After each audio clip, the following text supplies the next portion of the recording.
Strategi fenomenologi. Fenomenologi berasal dari kata fenomenon yang berarti gejala atau apa yang dampak, dan logis yang berarti ilmu atau kajian. Secara umum, fenomenologi dapat diartikan sebagai suatu metodologi penelitian yang memusatkan perhatian pada pengalaman dasar manusia berdasarkan sesuatu fenomena sebagai dialami secara langsung, tanpa ditaksirkan terlebih dahulu oleh teori atau asumsi eksternal.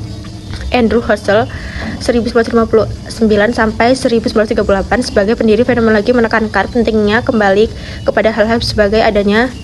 Hal ini berarti bahwa untuk memahami realitas penelitian perlu menyingkirkan berbagai prasangka teori ataupun interaksi yang sudah ada agar dapat menangkap makna murni dari pengalaman seseorang. Jenis-jenis penelitian fenomenologi. 1. Fenomenologi deskriptif.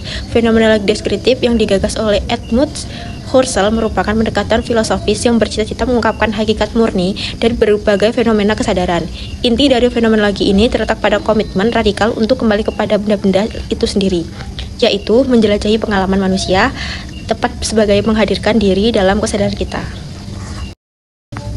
Fenomenologi interpretif atau hermeneutik berbeda dengan pendekatan Husserl yang berusaha menemukan esensi murni. Fenomenologi interpretif atau hermeneutik yang dipelopori oleh Martin justru menolak kemungkinan untuk memahami pengalaman secara teoriolasi dari konteksnya. Berbagai hinder manusia selalu sudah berada dalam dunia. Artinya kita tidak dapat dipisahkan dari sejarah, budaya, bahasa, dan latar sosial yang membentuk kita. Di sini ada karakteristik penelitian fenomenologi. Yang pertama ada fokus pada pengalaman hidup, lived experience. Penelitian ini penelitian fenomenologi berusaha memahami dan mendeskripsikan pengalaman langsung individu terhadap suatu fenomena, bukan sekedar fakta objektif. Terus yang kedua ada pencarian esensi atau makna. Proses ini bukan sekedar merangkum atau menyusun tema-tema dari data, melainkan upaya menyuling dan merefleksikan cerita-cerita partisipan untuk menemukan apa sesungguhnya dari fenomena yang diteliti. Terus yang ketiga ada penggunaan data subjektif. Dalam penelitian fenomenologi, data yang dikumpulkan bersifat subjektif dan kualitatif karena berfokus sepenuhnya pada perspektif unik dari partisipan. Pengumpulan data ini dilakukan melalui metode seperti wawancara mendalam. Di sini ada instrumen penelitian fenomenologi.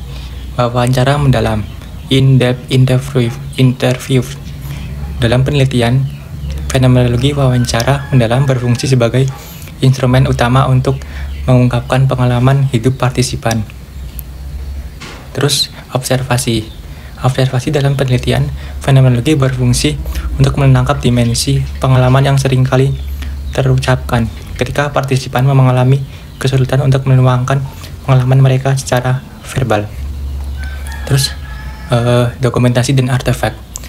Artefak penelitian fenomenologi dapat menggunakan dokumen pribadi seperti jurnal, surat, foto, atau rekaman audio visual sebagai sumber data tambahan. Ada beberapa langkah penting. Yang pertama, peneliti perlu memahami dasar filosofis dan tujuan fenomenologi. Artinya, peneliti perlu tahu apa itu fenomenologi dan perbedaan antara yang deskriptif dan interpretatif. Yang kedua, peneliti merumuskan pertanyaan penelitian yang bersifat eksploratif dan terbuka. Pernyataannya harus bersifat terbuka dan menggali makna pengalaman, bukan menguji teori atau mencari sebab akibat. Yang ketiga, peneliti menentukan fenomena yang akan diteliti. Pilih fenomena yang bermakna, relevan, dan bisa dieksplorasi mendalam dari pengalaman partisipan. Yang keempat, peneliti memastikan kesesuaian metodologi dengan meninjau literatur dan membandingkannya dengan pendekatan kualitatif lainnya. Pastikan metode yang digunakan sesuai dengan pendekatan fenomenologi dan bandingkan dengan metode kualitatif lain jika perlu. Yang kelima, peneliti menyusun rencana penelitian yang mencakup strategi pengumpulan data seperti wawancara mendalam. Selanjutnya, strategi merumuskan masalah. Yang pertama, fokuslah pada pengalaman hidup konkret individu. Masalah penelitian harus berakar pada pengalaman nyata, bukan sekedar fenomena umum atau relasi antar variabel. Yang kedua, pastikan rumusan masalah konsisten dengan pendekatan fenomenologi yang dipilih, baik itu deskriptif maupun hermeneutik. Yang ketiga, usahakan agar rumusan masalah bersifat spesifik namun tetap terbuka. Peneliti perlu menemukan fenomena utama yang akan diteliti dengan cukup fokus sehingga eksplorasi tidak terlalu luas, tetapi tetap meninggalkan ruang untuk memahami makna mendalam dari pengalaman tersebut.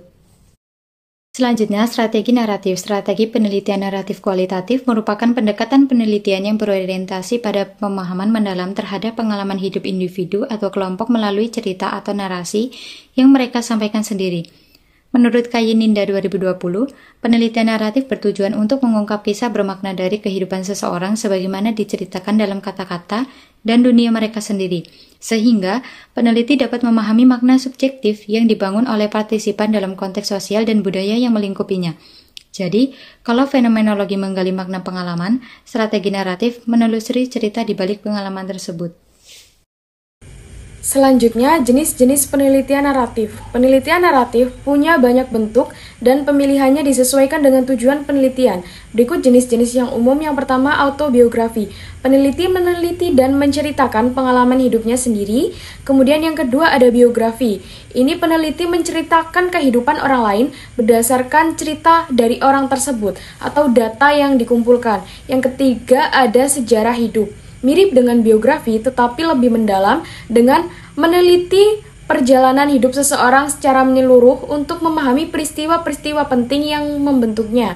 Kemudian yang keempat ada cerita pengalaman pribadi. Ini fokus pada satu pengalaman spesifik yang dialami seseorang dan makna di baliknya. Kemudian yang kelima ada cerita individu. Menceritakan pengalaman unik seorang individu dalam menghadapi suatu peristiwa atau fenomena. Kemudian yang keenam ada etnografi. Ini mengumpulkan cerita-cerita dari sebuah kelompok atau masyarakat untuk memahami budaya mereka. Kemudian yang ketujuh ada studi dokumen pribadi.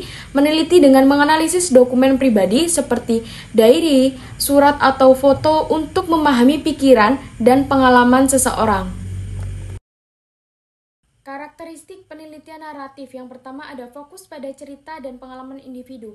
Penelitian ini menggunakan kisah hidup dan pengalaman pribadi sebagai data utama untuk memahami bagaimana seseorang ini memaknai kehidupannya.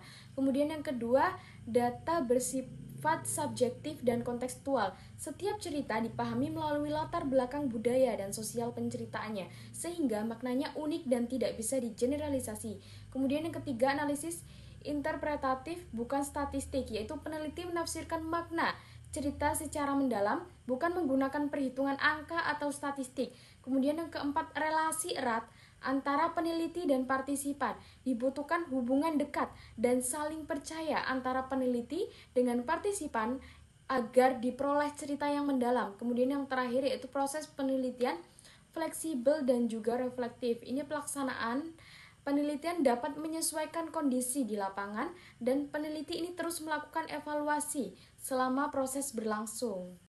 Prosedur pelaksanaan penelitian naratif menurut Kim dalam bukunya 2020 adalah sebagai berikut. Yang pertama, identifikasi dan perumusan fokus penelitian, yaitu memilih topik yang dapat digali melalui cerita mendalam dari partisipan. Kemudian yang kedua ada seleksi dan pengembangan hubungan dengan partisipan, yaitu menjalin hubungan baik berdasarkan kepercayaan agar partisipan ini nyaman dalam bercerita. Kemudian yang ketiga ada pengumpulan data melalui berbagai metode menggunakan wawancara mendalam, kemudian observasi dan dokumen pribadi. Yang keempat ada analisis data secara